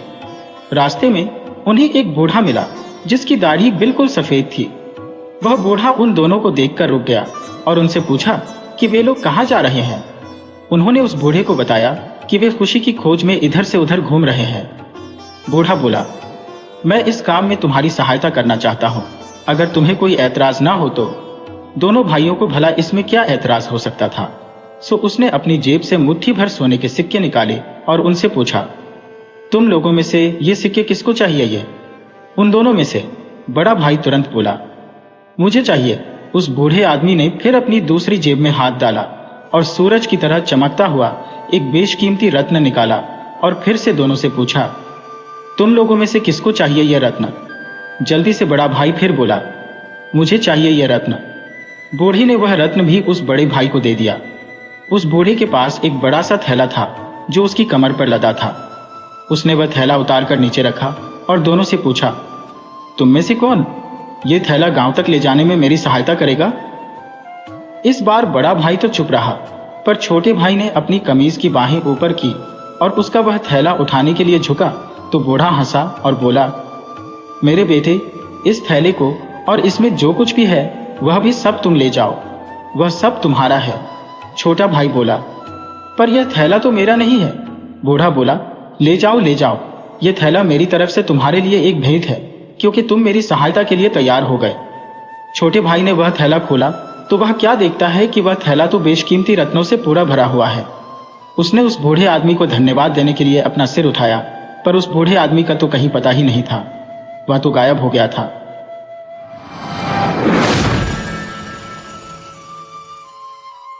होली का दिन है। लड्डू के भक्त और रसगुल्ले के प्रेमी पंडित मोतीराम शास्त्री अपने आंगन में एक टूटी खाट पर सिर झुकाए चिंता और शोक की मूर्ति बने बैठे हैं। उनकी सहधर्मिणी उनके निकट बैठी हुई उनकी ओर सच्ची संवेदना की दृष्टि से ताक रही है और अपनी मृदुवाणी से पति की चिंताग्नि को शांत करने की चेष्टा कर रही है। पंडित जी बहुत देर तक चिंता में डूबे रहने के पश्चात उदासीन भाव से बोले, नसीबा ससुरा, ना जाने कहां जाकर सो गया। होली के दिन भी न जागा। पंडिताइन, दिन ही बुरे आ गए हैं, यहां तो जानते तुम्हारा हुक्म पावा। ओही घड़ी ते सांझ सवेरे दोनों जून सूरज नारायण से ही वरदान मांगा करी है कि कहूं से बुलवा आवे, सैकड़न दिया तुलसी माई का चढ़ावा, मुदा सब सोए गए, गाढ़ परे को काम नहीं आवत है। मोतीराम, कुछ नहीं, ये देवी देवता सब नाम की है, हमारी वक्त पर काम आवे तब हम जाने कि कोई देवी देवता। सेंत में मालपुआ और हलवा खाने वाले तो बहुत है, पंडिताइन का शहर भरमा अब कोई भलमनई नहीं रहा, सब मरी गए। मोतीराम, सब मर गए बल्कि सड़ गए। 10-5 हैं तो साल भर में 2-1 बार जीते हैं, वह भी बहुत हिम्मत की तो रुपए की 3 सेर मिठाई खिला दी। मेरा बस चलता तो इन सबों को सीधे काले पानी भिजवा देता, ये सब इसी अरिया समाज की करनी है। पंडिताइन, तुम हो तो घर मां बैठे रहते हो, अब इस जमाने में कोई ऐसन दानी नहीं है कि घर बैठे नेवता भेज दे, कभू कभू जुबान लड़ा दिया करो। मोतीराम, तुम कैसे जानती हो कि मैंने जबान नहीं लड़ाई? ऐसा कौन रईस इस शहर में है जिसके यहां जाकर मैंने आशीर्वाद न दिया हो? मगर कौन ससुरा सुनता है, सब अपने अपने रंग में मस्त हैं। इतने में पंडित चिंतामणि जी ने पदार्पण किया। ये पंडित मोतीराम जी के परम मित्र थे। हाँ, अवस्था कुछ कम थी और उसी के अनुकूल उनकी टोन भी कुछ उतनी प्रतिभाशाली न थी। मोतीराम, कहो मित्र, क्या समाचार लाए? है कहीं दौल? चिंतामणि, दौल नहीं, अपना सिर है, अब वह नसीब ही नहीं रहा। मोतीराम, घर ही से आ रहे हो? चिंतामणि, भाई हम तो साधु हो जाएंगे, जब इस जीवन में कोई सुख ही नहीं रहा तो जीकर क्या करेंगे? अब बताओ कि आज के दिन अब उत्तम पदार्थ न मिले तो कोई क्यों कर जिए? मोतीराम, हाँ भाई, बात तो यथार्थ कहते हो। चिंतामणि, तो अब तुम्हारा किया कुछ न होगा, साफ साफ कहो, हम संन्यास ले लें। मोतीराम, नहीं मित्र, घबराओ मत, जानते नहीं हो बिना मरे स्वर्ग नहीं मिलता, तरमाल खाने के लिए कठिन तपस्या करनी पड़ती है। हमारी राय है कि चलो इसी समय गंगा तट पर चलें और वहां व्याख्यान दें, कौन जाने किसी सज्जन की आत्मा जागृत हो जाए। चिंतामणि, हाँ बात तो अच्छी है, चलो चलें। दोनों सज्जन उठकर गंगा जी की ओर चले। प्रातःकाल था, सहस्रों मनुष्य स्नान कर रहे थे, कोई पाठ करता था, कितने ही लोग पंडों की चौकियों पर बैठे तिलक लगा रहे थे, कोई तो गीली धोती ही पहने घर जा रहे थे। दोनों महात्माओं को देखते ही चारों तरफ से नमस्कार, प्रणाम और पालागन की आवाजें आने लगी। दोनों मित्र इन अभिवादनों का उत्तर देते गंगा तट पर जा पहुंचे और स्नानादि में प्रवृत्त हो गए। तत्पश्चात एक पंडे की चौकी पर भजन गाने लगे। वह ऐसी विचित्र घटना थी कि सैकड़ों आदमी कौतूहलवश आकर एकत्रित हो गए। जब श्रोताओं की संख्या कई 100 तक पहुंच गई तो पंडित मोतीराम गौरवयुक्त भाव से बोले, सज्जनों, आपको ज्ञात है कि जब ब्रह्मा ने इस असार संसार की रचना की तो ब्राह्मणों को अपने मुख से निकाला, किसी को इस विषय में शंका तो नहीं है? श्रोतागण, नहीं महाराज, आप सर्वथा सत्य कहते हो, आपको कौन काट सकता है? मोतीराम, तो ब्राह्मण ब्रह्मा के मुख से निकले यह निश्चय है, इसलिए मुख मानव शरीर का श्रेष्ठतम भाग है, अतएव मुख को सुख पहुंचाना प्रत्येक प्राणी का परम कर्तव्य है या नहीं? कोई काटता है हमारे वचन को? सामने आए, हम उसे शास्त्र का प्रमाण दे सकते हैं। श्रोतागण, महाराज, आप ज्ञानी पुरुष हो, आपको काटने का साहस कौन कर सकता है? मोतीराम: अच्छा, तो जब यह निश्चय हो गया कि मुख को सुख देना प्रत्येक प्राणी का परम धर्म है, तो क्या यह देखना कठिन है कि जो लोग मुख से विमुख हैं वे दुख के भागी हैं? कोई काटता है इस वचन को। श्रोतागण: महाराज, आप धन्य हो, आप न्याय शास्त्र के पंडित हो। मोतीराम: अब प्रश्न यह होता है कि मुख को सुख कैसे दिया जाए। हम कहते हैं, जैसी तुम में श्रद्धा हो, जैसा तुम में सामर्थ्य हो। इसके अनेक प्रकार हैं। देवताओं के गुण गाओ, ईश्वर वंदना करो, सत्संग करो और कठोर वचन न बोलो। इन बातों से मुख को सुख प्राप्त होगा। किसी को विपत्ति में देखो तो उसे ढाढ़स दो, इससे मुख को सुख होगा।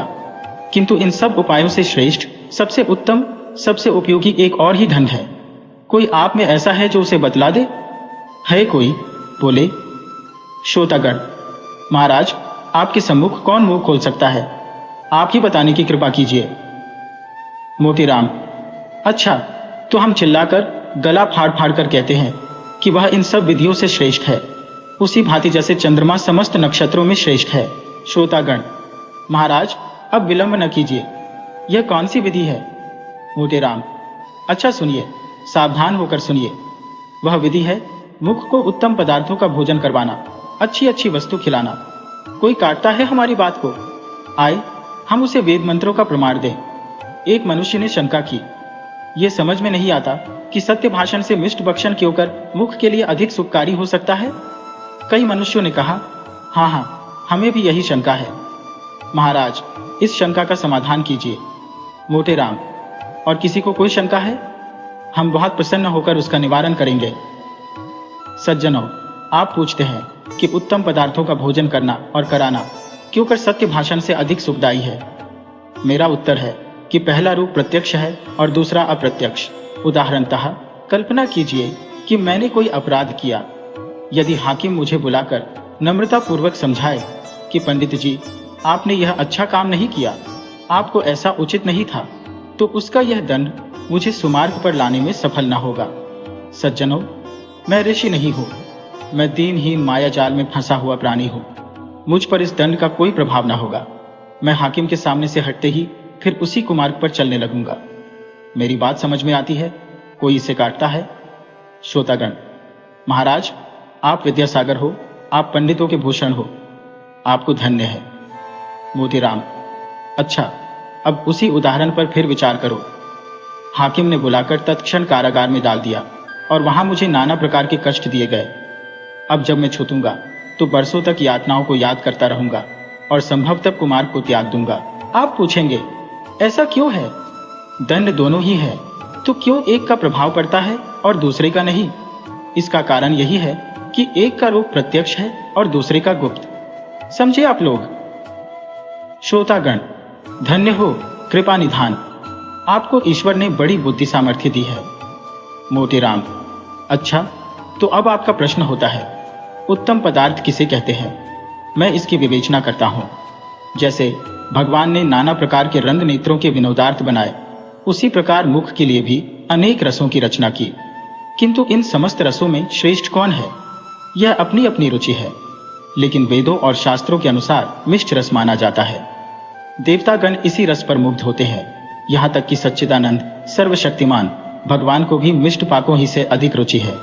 कोई ऐसे देवता का नाम बता सकता है जो नमकीन वस्तुओं को ग्रहण करता हो? है कोई जो ऐसी एक भी दिव्य ज्योति का नाम बता सके?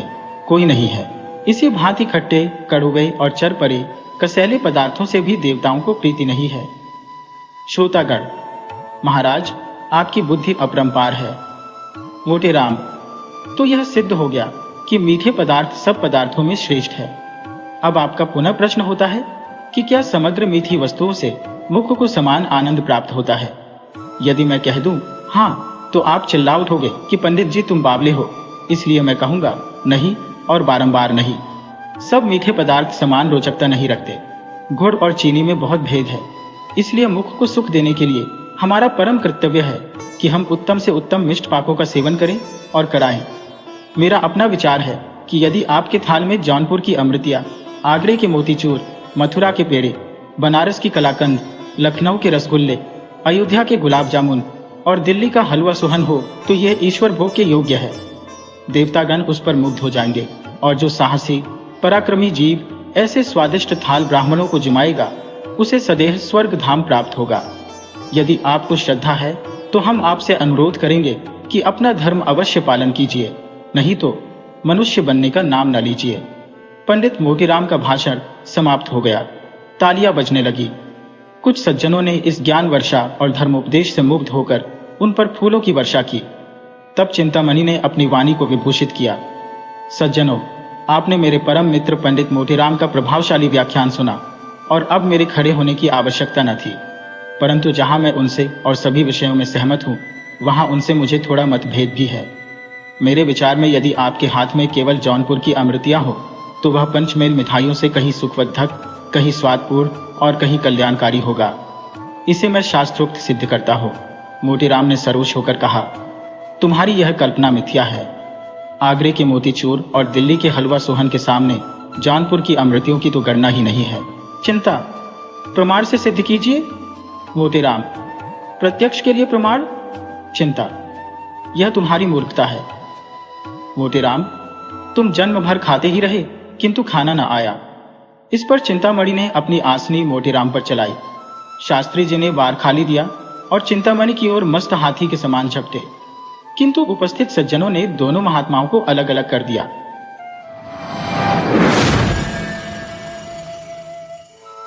ईरान और यूनान में घोर संग्राम हो रहा था। ईरानी दिन दिन बढ़ते जाते थे और यूनान के लिए संकट का सामना था। देश के सारे व्यवसाय बंद हो गए थे। हल की मुठ्ठिया पर हाथ रखने वाले किसान तलवार की मुठ्ठिया पकड़ने के लिए मजबूर हो गए। डंडी तौलने वाले भाले तौलते थे। सारा देश आत्मरक्षा के लिए तैयार हो गया था। फिर भी शत्रु के कदम दिन दिन आगे ही बढ़ते आते थे। जिस ईरान को यूनान कई बार कुचल चुका था, वही ईरान आज क्रोध के आवेग की भांति सिर पर चढ़ आता था। मर्द तो रणक्षेत्र में सिर कटा रहे थे और स्त्रियां दिन दिन की निराशाजनक खबरें सुनकर सूखी जाती थी। क्यों कर लाज की रक्षा होगी? प्राण का भय न था, संपत्ति का भय न था, भय था मर्यादा का। विजेता गर्व से मतवाले होकर यूनानी ललनाओं को घूरेंगे, उनके कोमल अंगों को स्पर्श करेंगे, उनको कैद कर ले जाएंगे। उस विपत्ति की कल्पना ही से इन लोगों के रुएं खड़े हो जाते थे। आखिर जब हालत बहुत नाजुक हो गई तो कितने ही स्त्री पुरुष मिलकर डेल्फी के मंदिर में गए और प्रश्न किया, देवी, हमारे ऊपर देवताओं की यह वक्र दृष्टि क्यों है? हमसे ऐसा कौन सा अपराध हुआ है? क्या हमने नियमों का पालन नहीं किया, कुर्बानियां नहीं की, व्रत नहीं रखे? फिर देवताओं ने क्यों हमारे सिरों से अपनी रक्षा का हाथ उठा लिया? पुजारी ने कहा, देवताओं की असीम कृपा भी देश को द्रोही के हाथ से नहीं बचा सकती। इस देश में अवश्य कोई न कोई द्रोही है। जब तक उसका वध न किया जाएगा, देश के सिर से यह संकट न टलेगा। देवी, वह द्रोही कौन है? जिस घर से रात को गाने की ध्वनि आती हो, जिस घर से दिन को सुगंध की लपटें आती हो, जिस पुरुष की आंखों में मद की लाली झलकती हो, वही देश का द्रोही है।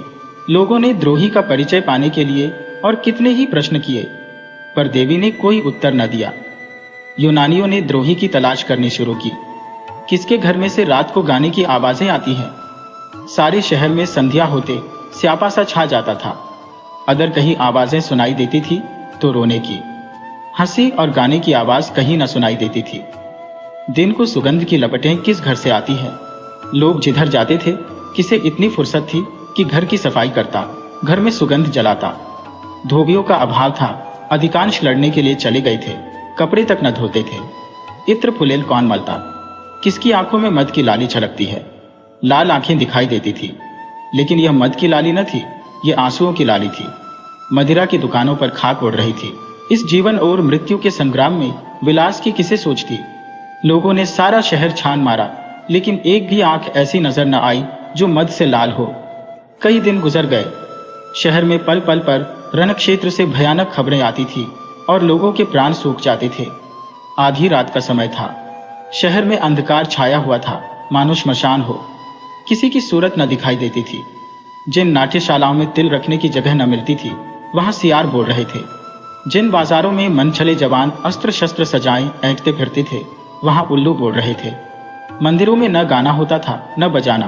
प्रासादों में अंधकार छाया हुआ था। एक बूढ़ा यूनानी, जिसका इकलौता लड़का लड़ाई के मैदान में था, घर से निकला और न जाने किन विचारों की तरंग में देवी के मंदिर की ओर चला। रास्ते में कहीं प्रकाश न था। कदम कदम पर ठोकरें खाता था, पर आगे बढ़ता चला जाता।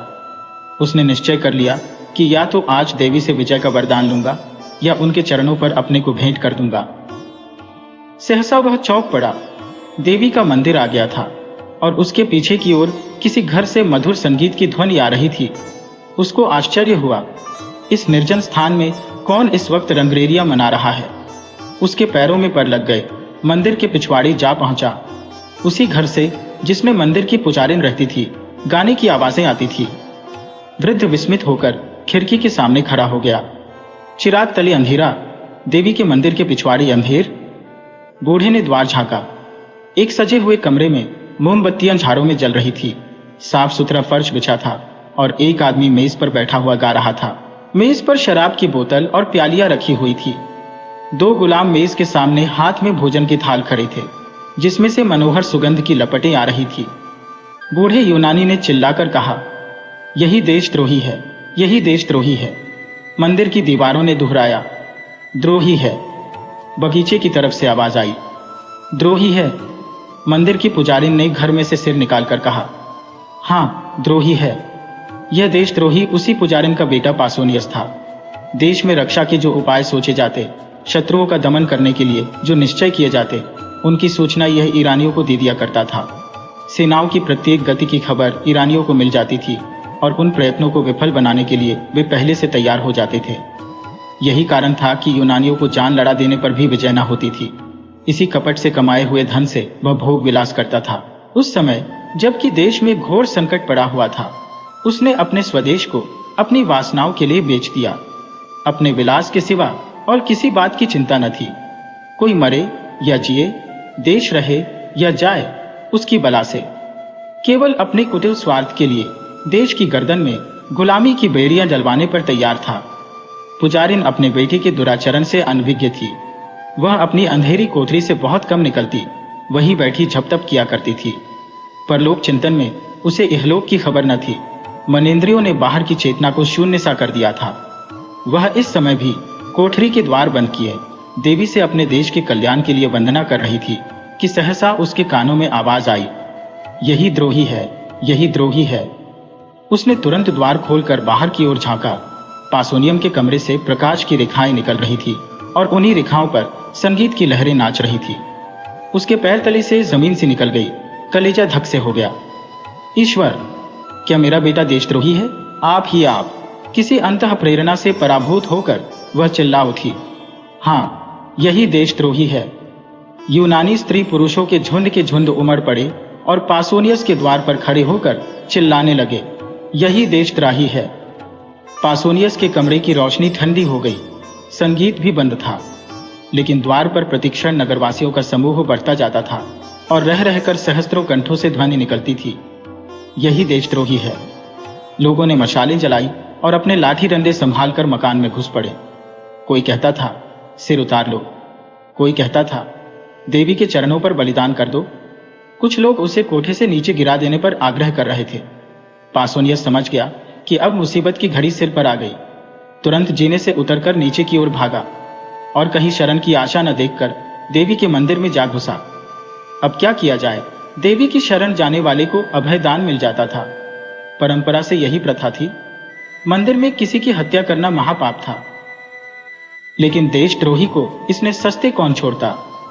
भांति भांति के प्रस्ताव होने लगे। सुअर का हाथ पकड़कर बाहर खींच लो, ऐसे देशद्रोही का वध करने के लिए देवी हमें क्षमा कर देंगी। देवी, आप उसे क्यों नहीं निकल जाती? पत्थरों से मारो, पत्थरों से, आप निकलकर भागेगा। निकलता क्यों नहीं रे कायर? वहां क्या मुंह में कालिक लगाकर बैठा हुआ है? रात भर यही शोर मचा रहा और पासोनियस न निकला। आखिर यह निश्चय हुआ कि मंदिर की छत खोदकर फेंक दी जाए और पासोनियस दोपहर की धूप और रात की कड़ाके की सर्दी में आप ही आप अकड़ जाए। बस फिर क्या था? आन की आन में लोगों ने मंदिर की छत और कलश ढा दिए। अब का पासोनियस दिन भर तेज धूप में खड़ा रहा। उसे जोर की प्यास लगी, लेकिन पानी कहाँ? भूख लगी, पर खाना कहाँ? सारी जमीन तवे की भांति जलने लगी, लेकिन छाह कहाँ? इतना कष्ट उसे जीवन भर में न हुआ था। मछली की भांति तड़पता था और चिल्ला चिल्ला कर लोगों को पुकारता था, मगर वहां कोई उसकी पुकार सुनने वाला न था। बार बार कसमें खाता था कि अब फिर मुझसे ऐसा अपराध न होगा, लेकिन कोई उसके निकट न आता था। बार बार चाहता था कि दीवार से टकराकर प्राण दे दे, लेकिन यह आशा रोक देती थी कि शायद लोगों को मुझ पर दया आ जाए। वह पागलों की तरह जोर जोर से कहने लगा, मुझे मार डालो, मार डालो, एक क्षण में प्राण ले लो, इस भांति जला जला कर न मारो। ओ हथियारो, तुमको जरा भी दया नहीं। दिन बीता और रात भयंकर रात आई। ऊपर तारागण चमक रहे थे, मानो उसकी विपत्ति पर हंस रहे हों। जो जो रात बीतती थी, देवी विकराल रूप धारण करती जाती थी। कभी वह उसकी ओर मुंह खोलकर लपकती, कभी उसे जलती हुई आंखों से देखती। उधर क्षण क्षण सर्दी बढ़ती जाती थी। पासोनियस के हाथ पांव अकड़ने लगे, कलेजा कांपने लगा, घुटनों में सिर रखकर बैठ गया और अपनी किस्मत को रोने लगा। कुर्ते की खींचकर कभी पैरों को छिपाता, कभी हाथों को, यहाँ तक कि इस खींचातानी में कुर्ता भी फट गया। आधी रात जाते जाते बर्फ गिरने लगी। दोपहर को उसने सोचा, गर्मी ही सबसे कष्टदायक है। ठंड के सामने उसे गर्मी की तकलीफ भूल गई। आखिर शरीर में गर्मी लाने के लिए एक हिम्मत सोची।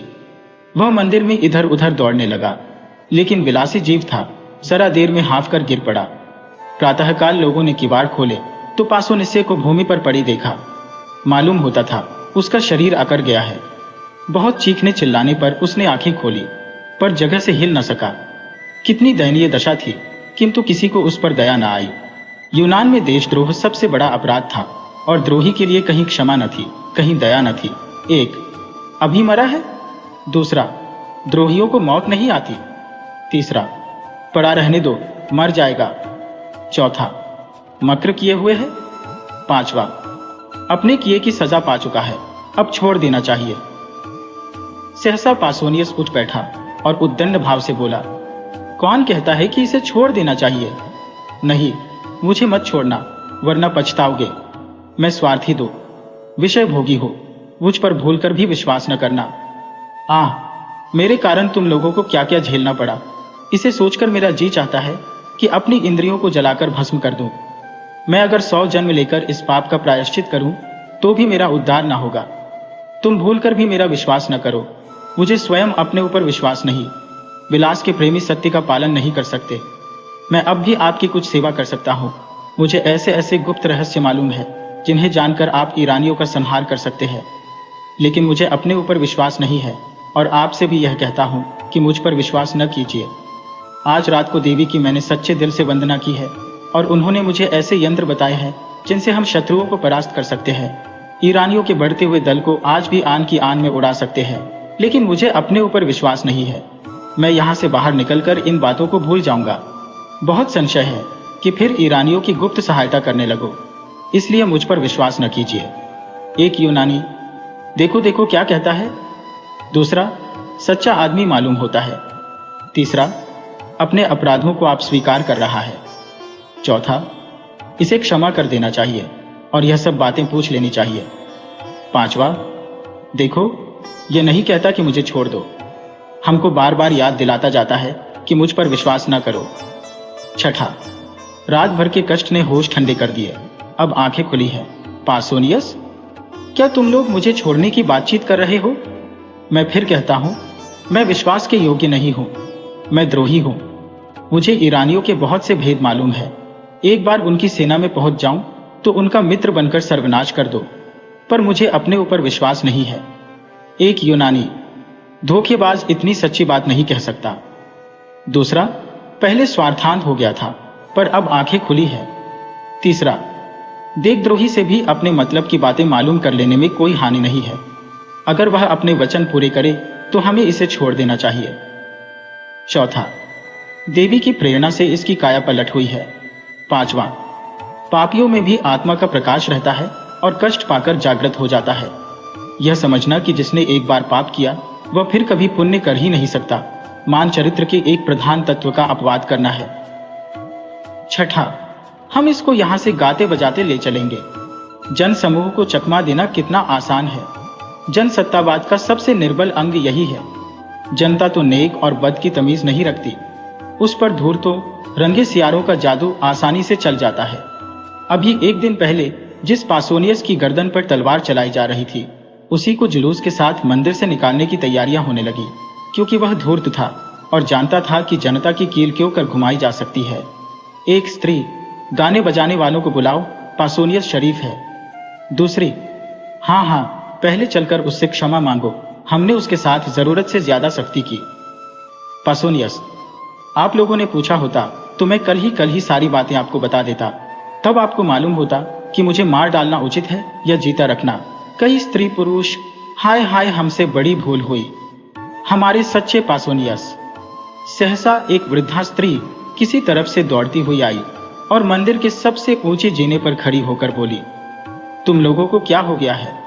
यूनान के बेटे आज इतने ज्ञान शून्य हो गए हैं कि झूठे और सच्चे में विवेक नहीं कर सकते। तुम पासोनियस पर विश्वास करते हो, जिस पासोनियस ने सैकड़ों स्त्रियों और बालकों को अनाथ कर दिया, सैकड़ों घरों में कोई दिया जलाने वाला न छोड़ा, हमारे देवताओं का, हमारे पुरुषों का घोर अपमान किया। उसकी 2-4 चिकनी चुपड़ी बातों पर तुम इतने फूल उठे। याद रखो, अब की पासोनियस बाहर निकला तो फिर तुम्हारी कुशल नहीं। यूनान पर ईरान का राज्य होगा और यूनी ललनाएं ईरानियों की कुदृष्टि का शिकार बनेंगी। देवी की आज्ञा है कि पासोनियस फिर बाहर न निकलने पाए।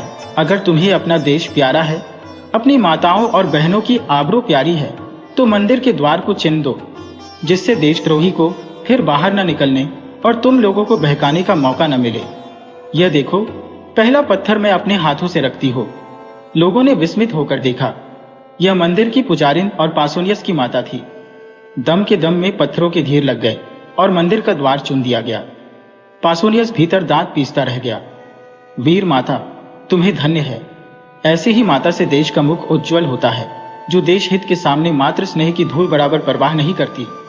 उनके पुत्र देश के लिए होते हैं, देश पुत्र के लिए नहीं होता।